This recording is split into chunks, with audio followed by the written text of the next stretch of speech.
la RRQ ou comprendre le régime de rente du Québec.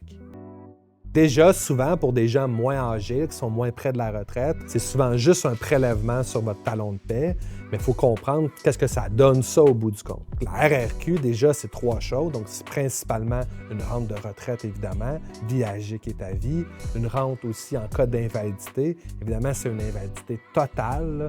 Donc c'est quand même relativement rare, mais c'est possible d'avoir cette rente-là en cas d'invalidité.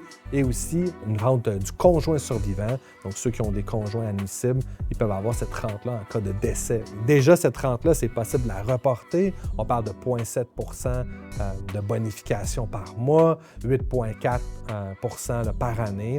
Donc, c'est possible aussi de la reporter à la retraite. Et c'est un aspect de la planification de retraite très importante de vérifier avec votre planificateur financier. L'idée, c'est d'avoir environ 25 % selon le gouvernement des revenus. Évidemment, c'est selon les maximums de gains admissibles. Donc, quelqu'un qui gagne beaucoup plus que ça aurait moins. Et éventuellement, c'est en transition pour se rendre à 33 %. Une partie est payée par l'employé, mais aussi une partie est payée par votre employeur. Donc, c'est ça, au bout du compte, qui vous donne votre RRQ, qui est donc une partie de votre retraite déjà qui s'accumule. N'hésitez pas, si jamais vous avez des questions, à les écrire en commentaire. Ça pourrait faire l'objet d'une prochaine capsule.